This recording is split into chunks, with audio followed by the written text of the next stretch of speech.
Right, we're just approaching another, what used to be a traveller's rest stop, a place called Ivy Tanks. Not much left here now. There is another car graveyard, a smaller one.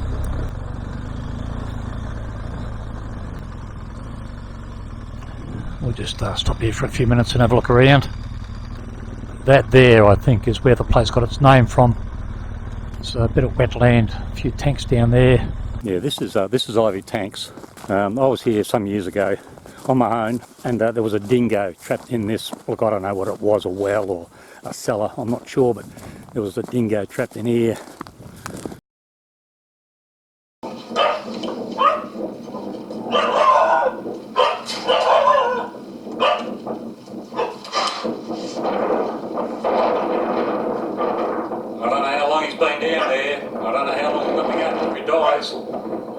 If I can, I'll line up one of those drums in the hope that he can jump out. I'll just take it as a piping in the meantime.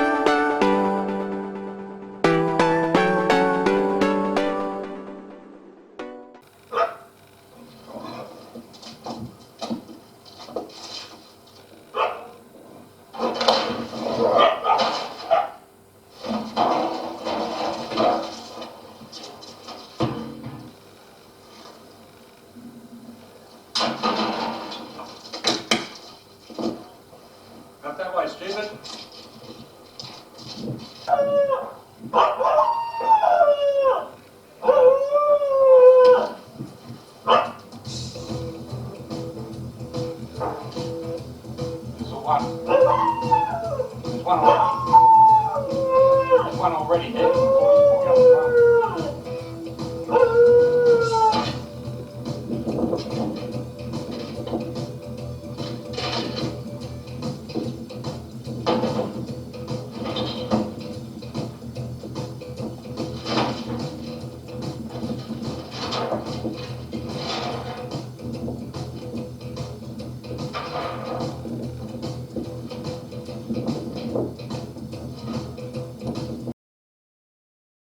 And there was a dingo trapped in this. Look, I don't know what it was, a well or a cellar, I'm not sure, but there was a dingo trapped in here.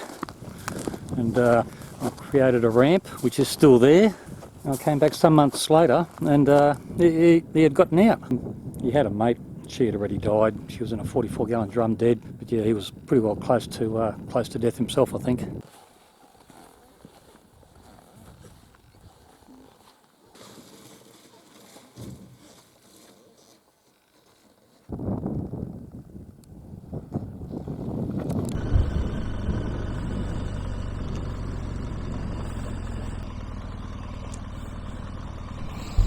Somebody else has been here before us. Could be some guys who also attended the border run. I know there are some people like us going from the border run up to the off-centre rally, and they're probably trying to mix it up as well a little. So yes, that's Ivy Tanks. Now we've got about 50 kilometres of the old air highway still to continue, and I think the old highway joins up with the existing air highway. So that'll be it for the dirt for a little while.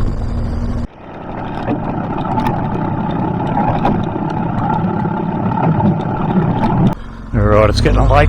Wow, getting late. It's getting to that time of the day where we need to think about pulling up for a bush camp.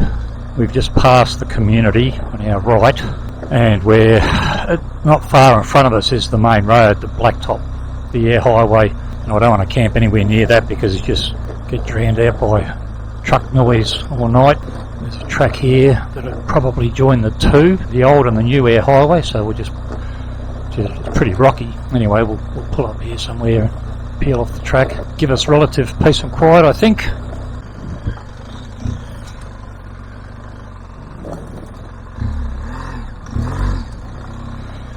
I reckon this will do. It's big enough for us. Even better.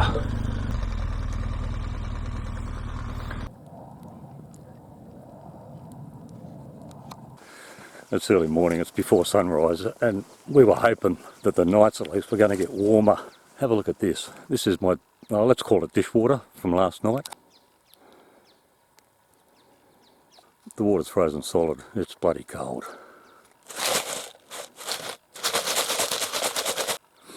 That's one of my water bottles frozen over.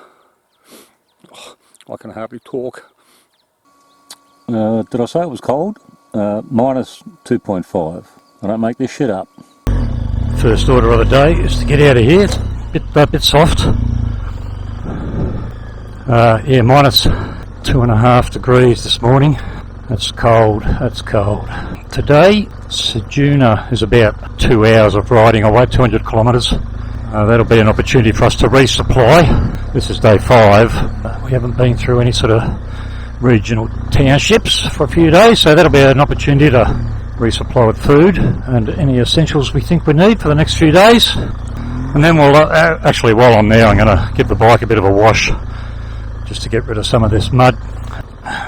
And Tom is actually, he thinks he's done a fork seal. He'll have a look at that, see what he can do. And then after Ceduna, yeah, we'll just keep heading east for a couple of hours on the blacktop, and then we start heading north under the dirt through the Gawler Ranges, and hopefully temperatures might increase a little.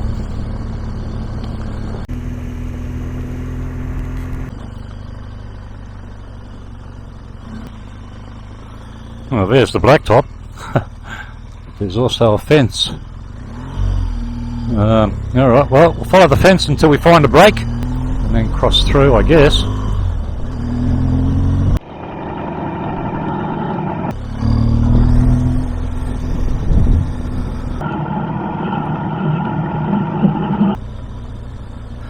This is one of many vermin-proof fences here in Australia.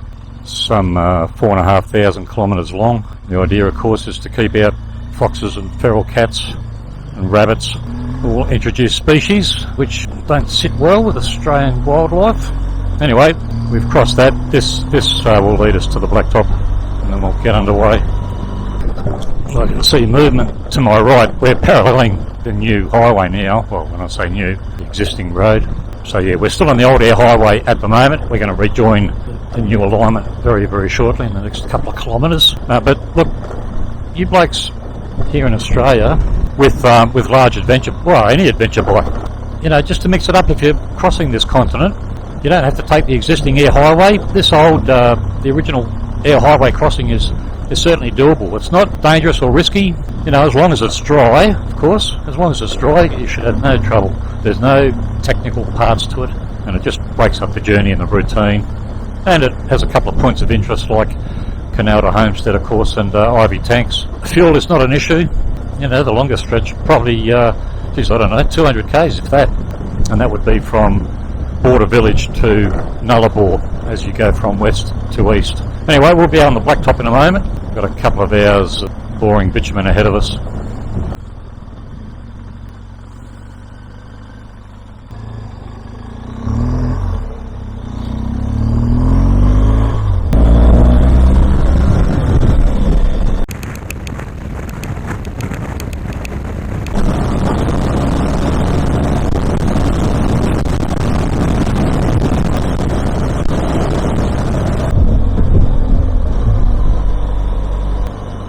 This is Ceduna. We've got to go through a quarantine station or quarantine inspection first, trying to prevent the spread of disease. So, yeah, fruit fly and stuff like that. Sometimes they're very, very relaxed. Other times they're a pain in the arse.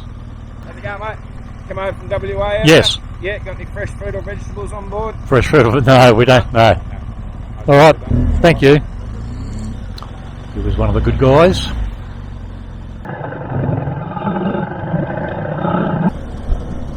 This is the main street.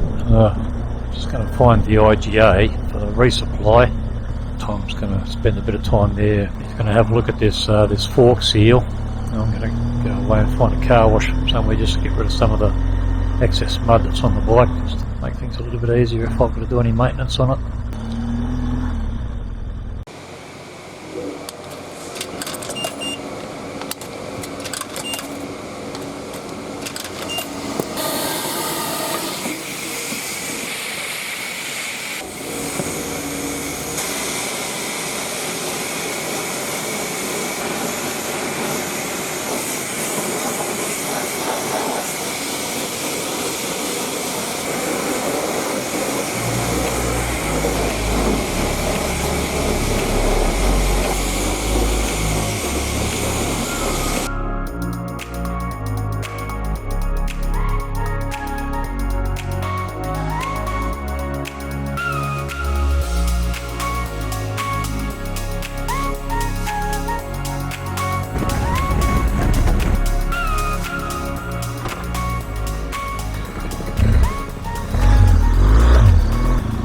I'd just stop for a coffee. Heading towards Kingoonya now.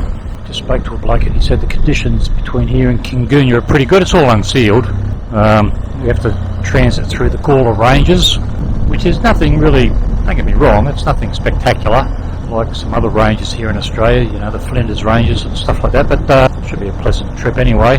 And the fact that it's all unsealed just provides a little bit of interest. So yeah, we may end up at Kingoonya by today. There's nothing there. It used to be a railway siding, the Gann Railway, but the Gann's been realigned, and yeah, it's just a pub there and very little else.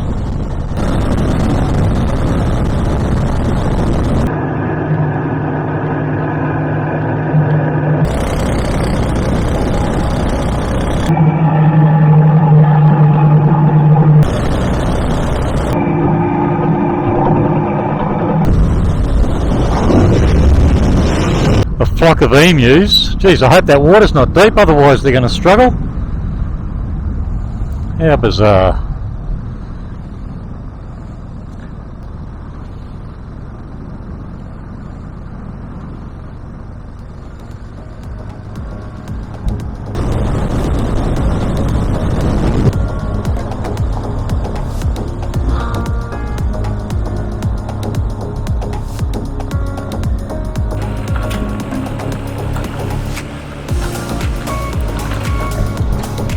Come on boys, we haven't got all day. Yeah, follow his lead.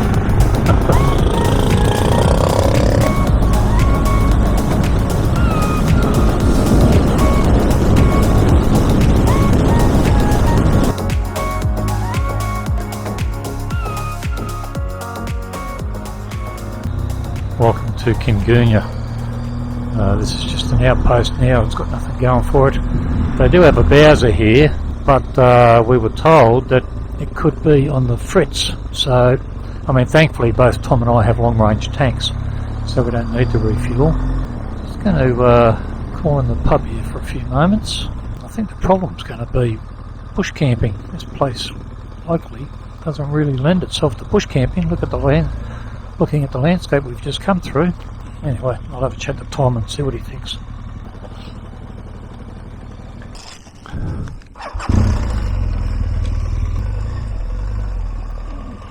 I was in the pub buying some beer and the lady heard us talking about camping and she said, "Are you camping?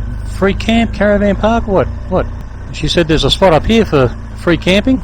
It's got shelters, fire pits, firewood, a toilet. So everything we need, I think. So looks like we're staying in Kingoonya for the night."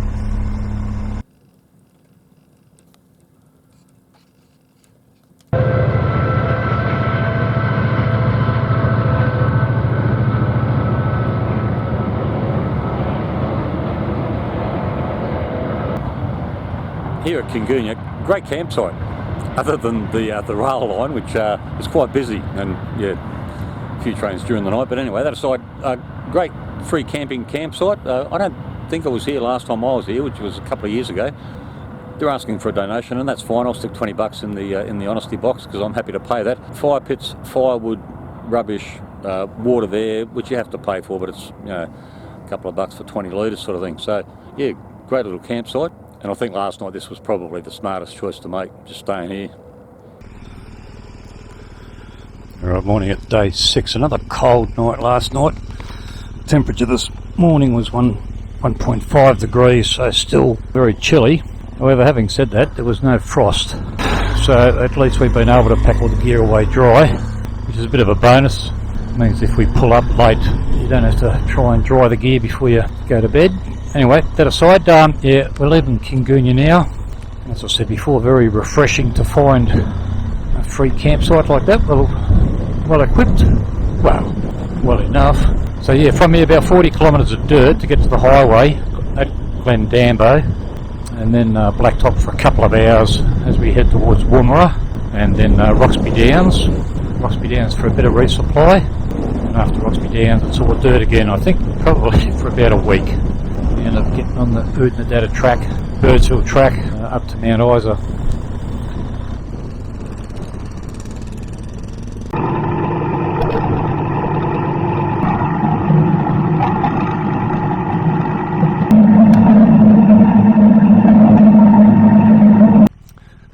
I just want to show you this. This is the Sturt Desert Pea.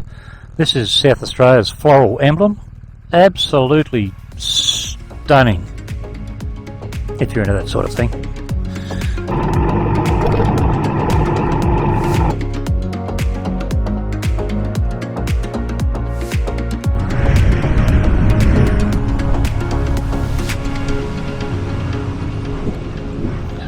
They're a strange bird.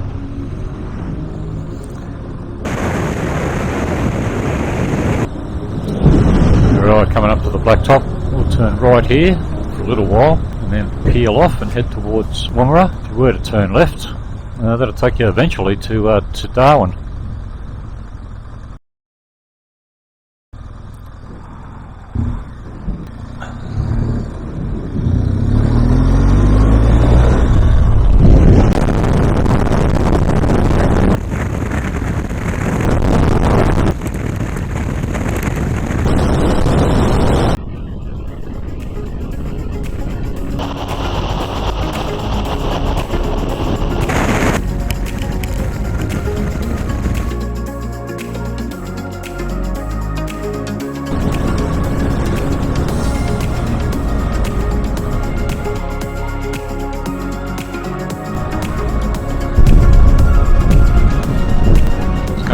To Woomera.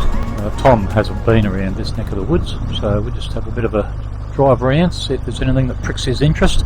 Woomera pretty much was head office, if you like, for all the rocket testing that went on in the 50s and 60s, and I guess there's probably still a little bit of that going on still now.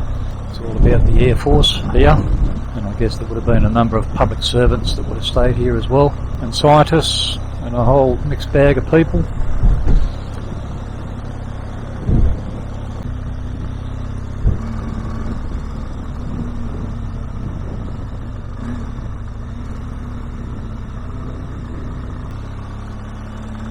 Not exactly the sort of place you'd come to spend your holidays. Yeah, I guess for military buffs there would be a certain amount of interest. I did visit this place last year and went to the museum. A lot of history here, of course. Although it's open to the public now, there was a time when it was off limits. It was effectively a military base, an Air Force base. I was reading an information board and it sort of kicked off at about 1949. A joint venture between Australia and England, and it effectively ceased operating as a military base in 1971. And its heyday had a population of 7,000 people. And now there's about 134 permanent residents, I think it said. Still, I guess it wouldn't take much to mobilise it if they had to. All the infrastructure's here.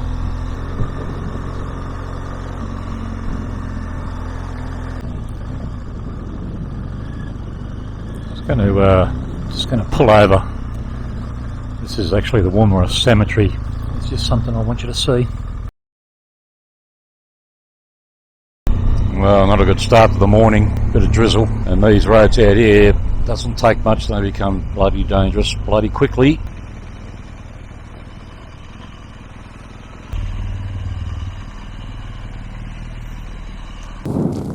Tom's stripped the bike down. He's cleaned up the whole area with brake clean.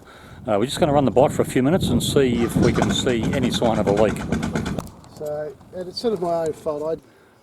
When Tom gets bored, he pulls the tank off his DR650 just to keep himself amused. No, not really. That oil leak on that rocker cover has gotten worse, so he's going to spend this time to see if he can make a permanent repair on it.